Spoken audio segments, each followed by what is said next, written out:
সকল এইচএস ক্যান্ডিডেটকে ধন্যবাদ জানিয়ে আজকে আমরা 2024 সালে ফিজিক্সের কোশ্চেন এবং তার উত্তর নিয়ে আলোচনা করব। তোমরা অবশ্যই ভিডিওটা প্রথম থেকে শেষ পর্যন্ত দেখবে। আজকে আমরা ওই সেকশন 1 যেটা আছে, সেকশন 1 এবং সেকশন যে 2 আছে, সেই সেকশন 2 এর আমরা গ্রুপ বি পর্যন্ত, সেকশন 2 এর আমরা গ্রুপ বি পর্যন্ত করব। পরের ক্লাসে আমরা সিডি এইগুলো সলভ করে দেখাবো। চলে আসছি আজকের প্রথম যে সেকশন এর এমসিকিউ পার্টে। প্রত্যেকটা প্রশ্ন উত্তর সহযোগে বলা হচ্ছে। 5 মিটার ব্যাসার্ধের একটি বৃত্তের কেন্দ্রে 100 মাইক্রোকুলম তড়িতাধান অবস্থিত। একটি একক ধনাত্মক আধানকে বৃত্তের পরিধি বরাবর একবার প্রদক্ষিণ করাতে কার্য করতে হবে। এটা মনে রাখতে হবে, এটা অপশান ডি হবে, অর্থাৎ 0 জুল উত্তরটা হবে। তারপরে একটি ধারকের ধারকত্ব বলা আছে, বিভব বলা আছে। সম্পূর্ণরূপে অনাহিত করলে মুক্ত অবস্থায় শক্তির পরিমাণ কত হবে। একটা সমীকরণ আমরা জানি, সেটা হলো ইউ সমান হাফ সিভি স্কোয়ার। এই সমীকরণের সাহায্য নিয়ে দেখা যাবে উত্তরটা যেটা হবে অপশান বি হবে। তাহলে 2-এরটা অপশান বি হবে, 0.04 জুল। তারপরে 3-এরটা 100 ডিগ্রি সেন্টিগ্রেড তাপমাত্রায় একটি বাল্বের ফিলামেন্টের রোধ বলা আছে 100 ওহম। যদি রোধের উষ্ণতা গুণাঙ্কের মান দেয়া আছে 0.005 পার ডিগ্রি সেন্টিগ্রেড হলে কোন উষ্ণতায় রোধটির মানটা 200 ওহম হবে। এটা একটা সূত্র আছে, সেই সূত্রের সাহায্যে সেটা হলো, আমরা জানি সূত্রটা হলো RT সমান R01 প্লাস আলফা টি। এই সূত্রের সাহায্য নিয়ে যদি করা যায়, RTর মান দেওয়া আছে, R0 মান দেওয়া আছে। RTর মান এখানে 200, R0 মান 100, আলফার মান এখানে দেওয়া আছে 0.005। মানটা বসিয়ে দেখা যাচ্ছে এখানে টি এর মান বলতে এখানে এই টি এর মানটা বসবে। মনে রাখতে হবে এটা T2 মাইনাস T1 করতে হবে। টিটা মানে T2 মাইনাস T1। T2-র মানটা চাইছি, T1 এর মানটা 100। এটা মানটা বসালে, সমাধান করলে আমরা কিন্তু উত্তর পেয়ে যাব, সেটা হলো 300 ডিগ্রি সেন্টিগ্রেড বা বি এর অপশানটা হবে। 4-এরটা আমরা একটি তড়িৎবাহী ঋজু তার বহিস্থ সুষম ক্ষেত্রের সঙ্গে থিটা কোণ করে আছে।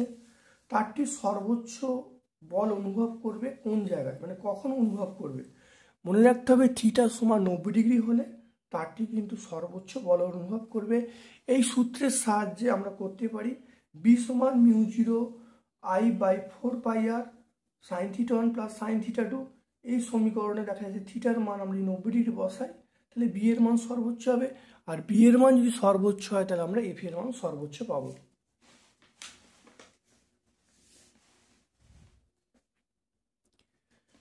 এরপরে তড়িৎচুম্বক তৈরিতে নরম লোহা ব্যবহার করা হয় কেন।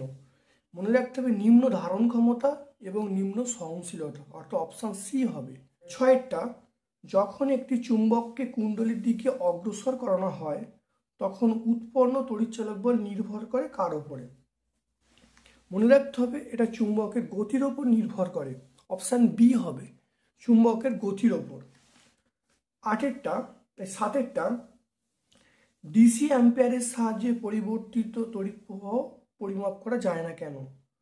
মনে রাখতে হবে মানে ডিসি অ্যাম্পিয়ারের মধ্য দিয়ে প্রবাহ পরিমাপ করা যায় না।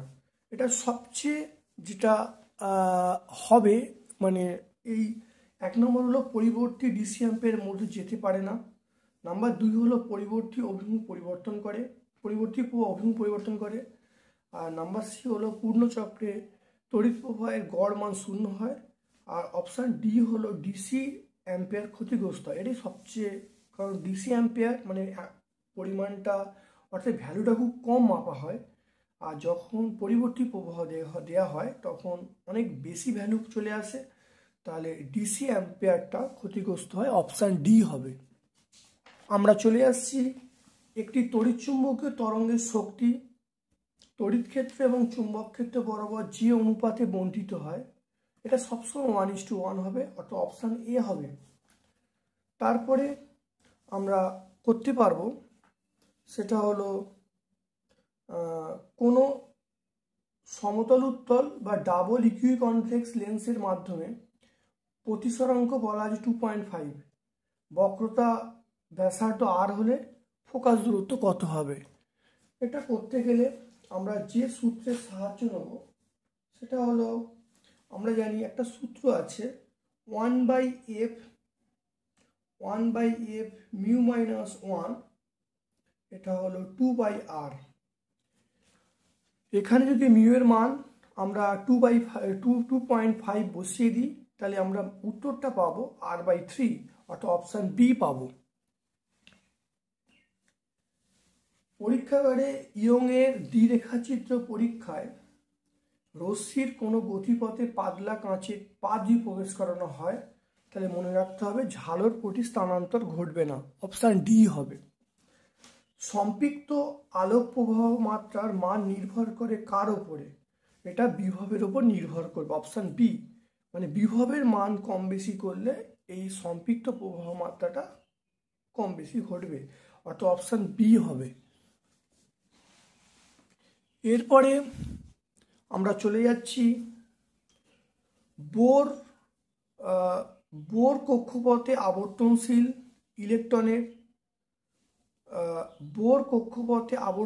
ইলেকট্রনের কৌণিক ভরবেগ এল বলা আছে, ব্যাসার্ধের সঙ্গে সম্পর্ক করতে বলছে, এটা অপশান এ হবে, অর্থাৎ এল প্রপোর্শনাল আর হবে। 13টা একটা ইনপুট নিম্ন অবস্থায় থাকলে আউটপুট উচ্চ অবস্থায় থাকবে, সেটা অর গেট হবে, অর্থাৎ অপশান ডি হবে।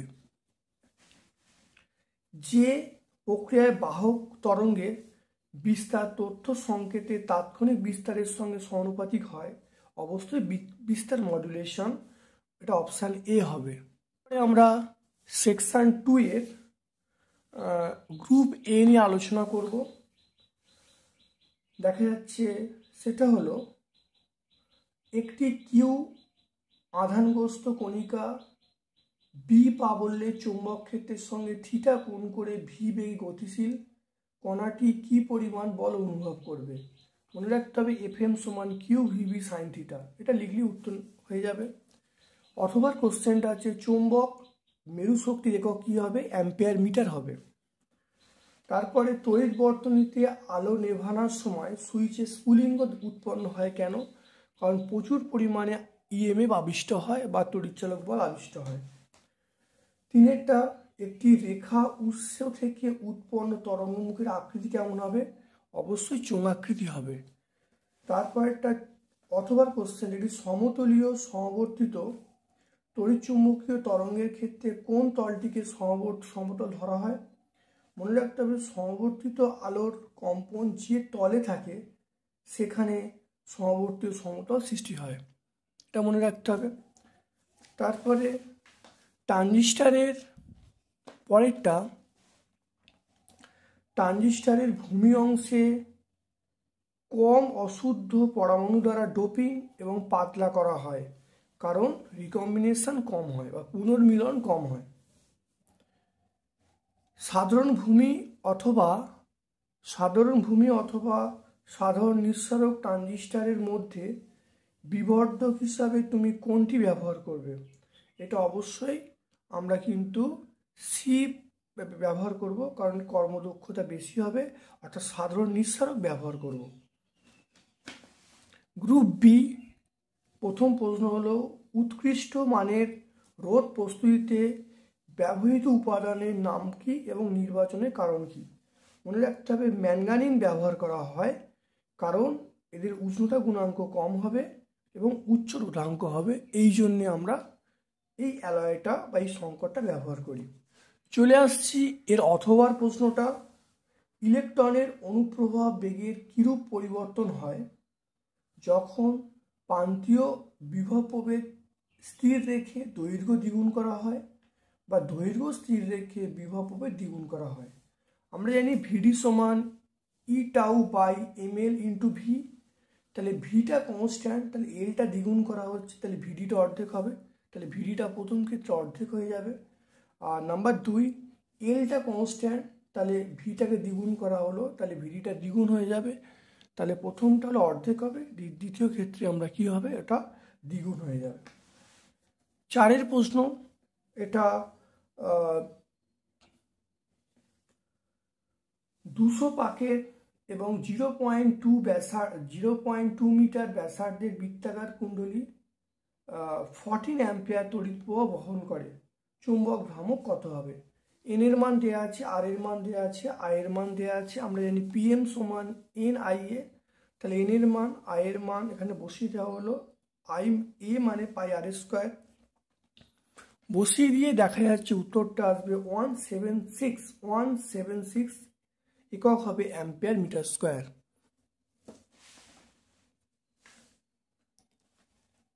এরপরে 5টা, কিভাবে অবলোহিত তরঙ্গ উৎপাদন করা যাবে, কেন এই তরঙ্গ তাপ তরঙ্গ বলা হয়। মনে রাখতে হবে যে অণু এবং পরমাণু উদ্দীপনার ফলে অবলোহিত তরঙ্গ তৈরি হয়। আর কেন তাপ তরঙ্গ বলা হয়, প্রায় সব উত্তপ্ত বস্তুই অবলোহিত রশ্মি বিকিরণ করে, তাই এই কারণের জন্য একে আমরা কি বলবো, তাপীয় বিকিরণ বা তাপ তরঙ্গ বলতে পারি। অথবার প্রশ্নটা, একটি সমতলীয় তড়িৎচুম্বকীয় তরঙ্গ শূন্য মাধ্যমে এক্স অক্ষ বরাবর অগ্রসর হচ্ছে, তরঙ্গটির তরঙ্গ ক্ষেত্র এবং চুম্বক ক্ষেত্র ভেক্টরের যে মানের অনুপাত এবং অভিমুখ বার করতে বলছে। এটা হলো দুটো বলা আছে, তড়িৎ ক্ষেত্র এবং চুম্বক ক্ষেত্র অনুপাত, তাহলে ই বাই বি সি, প্রথম অ্যান্সারটা সি হবে, শূন্য মাধ্যমে আলোর বেগ বললেই হবে। আর দ্বিতীয়টা অভিমুখ বলতে বলছে যে এই বরাবর অর্থাৎ ওয়াই বরাবর ইলেকট্রিক ফিল্ড এবং ওজেড বরাবর আমরা বি বা ম্যাগনেটিক ফিল্ড কাজ করবে। এরপরে 6টা, এন সমান n0 E to the power minus ল্যামডাটি সূত্রটি প্রতিষ্ঠা করতে বলছে। এটা আমার চ্যানেলে অনেকবার করা আছে, এমনকি সাজেশানও দেওয়া আছে। এটা খুব প্রচলিত প্রশ্ন, তোমরা সবাই করতে পারবে। এই উত্তর, মহাকাশ তরঙ্গের বিস্তারণ কি, কেন এই বিস্তারণ পৃথিবী পৃষ্ঠের ওপর ক্ষুদ্র দূরত্বের মধ্যে সীমাবদ্ধ রাখা হয়। মনে রাখতে হবে প্রেরক যন্ত্র থেকে 15 কিলোমিটারের মধ্যে প্রেরিত অনুষ্ঠান প্রেরক অ্যান্টেনা থেকে সরাসরি সরলরৈখিক পথে গ্রাহক অ্যান্টেনাতে অথবা ভূমিতে প্রতিফলিত হয়ে গ্রাহক অ্যান্টেনাতে পৌঁছায়। এই যে তরঙ্গ, দুটো তরঙ্গকে আমরা কি বলবো, স্পেস ওয়েভ বলবো। আর এর যে গতি, একেই আমরা কি বলবো, তরঙ্গের বিস্তারণ বলবো। এটা সেকেন্ড পার্টের উত্তর হলো কেন সীমাবদ্ধ থাকে, এটা হলো পৃথিবীর বক্রতার জন্য এই ঘটনা ঘটে। তারপরে আমরা চলে আসবো অথবা প্রশ্ন একটা আছে, সেটা হলো যদি সর্বোচ্চ কম্পাঙ্ক দেয়া আছে, তাহলে এই প্রতিবেদের মধ্যে মানে এই বেদের মধ্যে কতগুলো স্টেশন থাকবে। মনে রাখতে হবে এখানে ব্যান্ড ওয়াইড বার করার নিয়ম হলো, এখানে সর্বোচ্চের সঙ্গে 2 গুণ করব, তাহলে 2 × 5 এত কিলোহার্টজ হবে। তাহলে যে কম্পাঙ্ক দেওয়া আছে সেটা বাই এই ব্যান্ড ওয়াইড, কম্পাঙ্ক দেওয়া আছে 100, তাহলে 100 বাই ব্যান্ড ওয়াইড করলে কত হবে, 10টি হবে। তাহলে চ্যানেলের সংখ্যা কত হবে, সেটা 10টি হবে। আশা করি আমার প্রতিটি উত্তর তোমরা বুঝতে পেরেছো। এর পরের ক্লাসে আমরা পরের যে সি এবং ডি পার্টটি নিয়ে অবশ্যই আমরা আলোচনা করব। ভালো করে তোমরা ভিডিওগুলো দেখো এবং কমেন্ট সেকশানে কমেন্ট করো কেমন ভিডিওটা লাগলো। অবশ্যই তোমাদের বন্ধু বান্ধবের মধ্যে আমার চ্যানেল লিঙ্কটা শেয়ার করে দেবে। আমার পক্ষ থেকে তোমাদের সকলকে ধন্যবাদ জানাচ্ছি।